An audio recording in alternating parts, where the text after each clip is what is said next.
Alrighty, everybody, welcome back to the channel. This is Rob here at Smirking Gun Reviews, back to talk about more Doctor Who Season 8. I watched Episode 2. I watched it last night, and I prayed to God that I remembered most of it by the time I made this video. And as soon as I got up, this day has been busy. I've been making content all day long, and now there's that new show, Too Old to Die Young, from the guy who made Drive and Neon Demon. It's like, come on, man. Give a guy a break. Because I got so much stuff to review that it's insane. Jessica Jones came out today, too. Like, what the fuck? Like, my birthday, man, is a huge day. Like, it's gonna, like, have Orange is the New Black comes out. And some movie that I'm really looking forward to comes out that day. And, like, Wolfenstein, They Need a Young Blood or whatever that's called, comes out that day. Jeez. Oh, yeah, problems. And so I busted out one of my favorite shirts, my Trust No One Smoking Man t-shirt today. Felt like a good day to wear one of my favorite shirts and to talk about one of my new favorite shows. So this episode 2, if you haven't seen it, yeah, right? Unless you're like me, everybody has seen this that likes Doctor Who. So episode 2, it's called Into the Dalek. I've been saying Daleks this whole time, and I've never even watched an episode, and I'm aware of what they are. But speaking of which, that's what I'm so glad they're dealing with this in episode 2, because I'm like, what's the deal with these, like, fucking driving around like trash cans with guns? I'm like, hasn't anybody ever heard of, like, I don't know. They just don't seem like they're a threat to me. Every time I saw them, and it was just another one of those things where somebody would try to talk me into watching Doctor Who. And I remember these freaking just stupid little remote controlled trash can looking things, and I'm going, why would I watch something where that's the bad guy? It just looks so stupid. But see, I don't understand the lore. I don't understand, like, the history of it.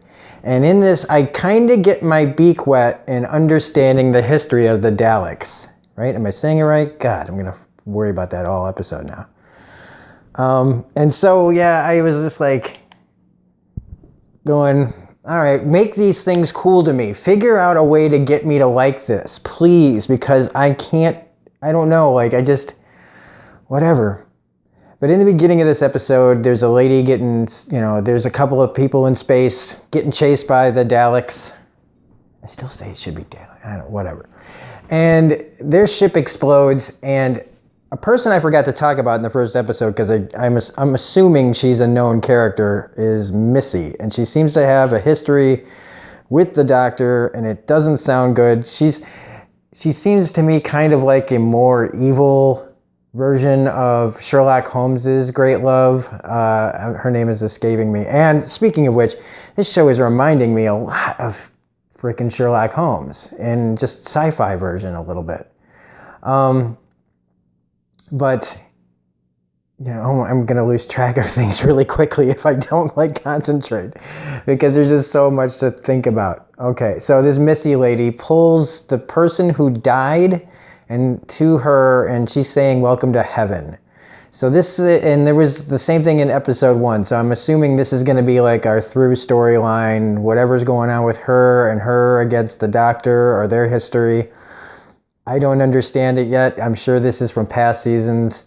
If this is a new thing, fine, but I'm trying to find points of reference, somewhere to anchor myself with all this mythology that's going on. I really like to see that, when she's not on adventures, like, she's actually trying to have a life. Because I remember, like, Billie Piper just kind of going along with him and never coming home. And so I was just like, wow, like, that's like just to leave your whole world. I mean, I guess once you see, outer space and other dimensions and time travel, how do you keep them on the farm, right? So I guess I understood it, but it's nice to see that somebody's actually, like, saying, I'm going to also live my life. I'm not just doing it, at your beck and call. But, I mean, it kind of seems like he is still. I mean, especially since he can bring her back right at the moment they left. So that's a bonus, even though time has still gone by for you. So you're slowly getting older. You're coming back older even if you're at the right time, right? So anyway, The doctor finds himself embroiled in this with these people who aren't very nice to him at first. I just love Peter Capaldi in this. The more and more I watch this, and the more and more I watch the thick of it, and I get used to him as an actor. Just seeing him in more stuff, I'm just digging him so much. So he has to come and get her. Now they have a Dalek locked up, and it's supposedly malfunctioning and wants to kill other Daleks, and they're trying to repair it so that it can fight for them. And this apparently is very important. The doctor's involvement in this is very important because he appears to have a deep hatred of these things. And I love saying this, like, I'm not telling you all something you don't know, but for me, it's like an introduction. And this is, I think, a perfect introduction to them, if I do say so myself, because it kind of gives me a little bit of the history without actually knowing the history. Do you know what I'm saying? Like, things are just, I can read between the lines here. The other thing I didn't know is that inside the Daleks is a living creature, or they're the Dalek and the robot around it is just what it uses to move around. And I'm assuming that they're supposed to be super intelligent, although, I mean, they just kind of say, exterminate, exterminate. And so when I'm trying not to laugh, like that, if Pee-wee's, let's just say Pee-wee's Playhouse took a dark turn, I would expect the Daleks to show up and start blowing up Pee-wee's Playhouse. I'm not knocking it. It's just what I think of. Oh no, the Daleks! Oh, Jesus. I just invited a lot of Pee Wee Herman jokes in on this video, and I am going to regret it. I'm going to regret it really quickly.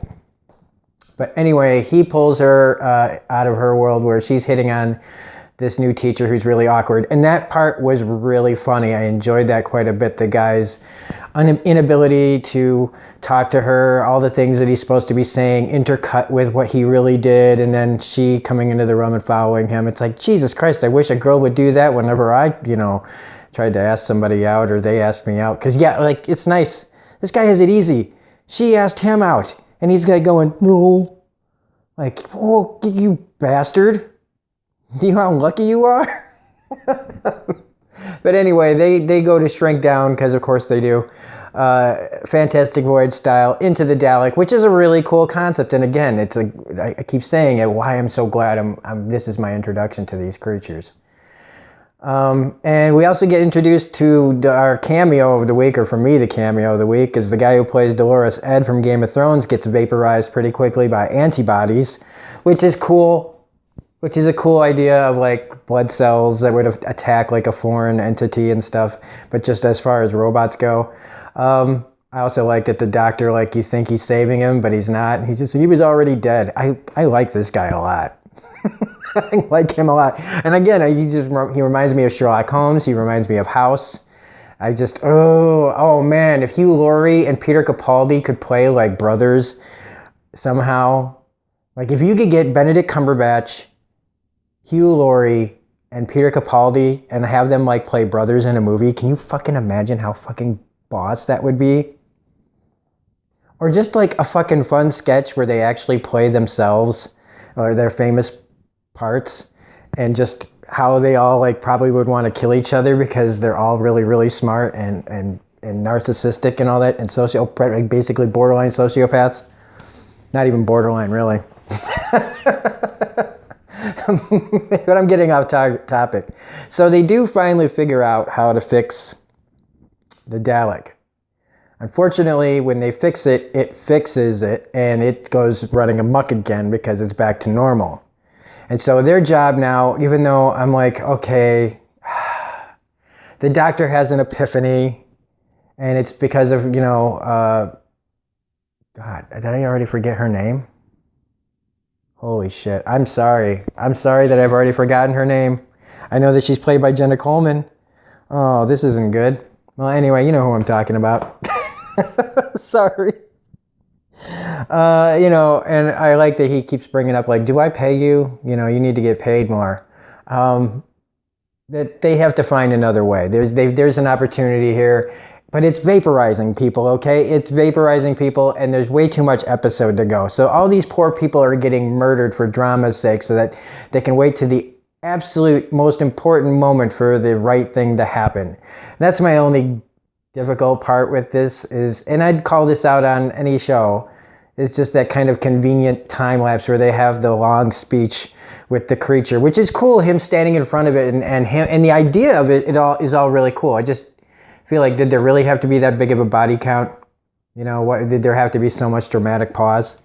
But I guess just people like to see robots killing people. I just don't. So I'm like the Doctor. I want to see them all wiped out until now. When he figures out through her help that they bring back the memory that the malfunctioning one had about seeing the birth of a star, but then again, it still goes crazy, and now it wants to kill all the Daleks again. And so it's basically Doctor kind of understanding that, you know, sometimes you just can't change something, maybe. I'm sure that you're all going to tell me what this is all really about, and I'm looking forward to it, because right now I'm kind of like Doctor Who for dummies, or, you know, the Cliff Notes.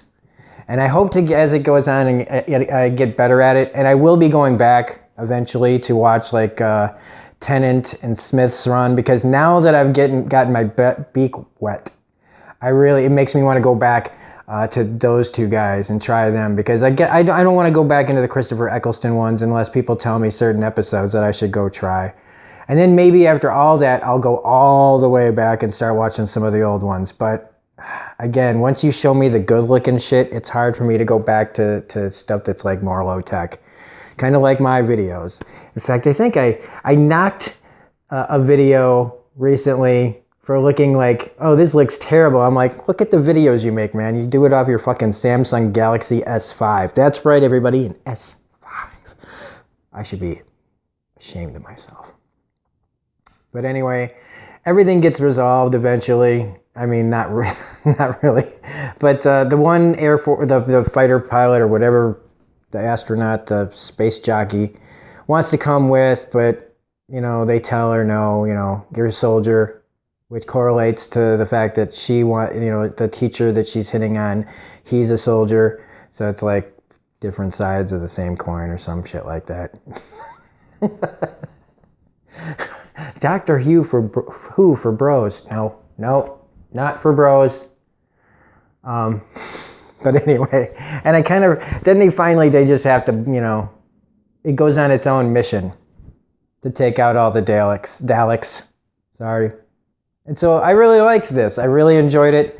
I think that, and again, it makes me want to watch more. I thought going into this I wasn't going to like it, but I found myself loving it even more. And now I understand. I understand that these things that basically they're like, it's like if Oscar the Grouch had a trash can, but he never came out of it, and he just drove it around shooting everybody in Sesame Street. Exterminate the bird!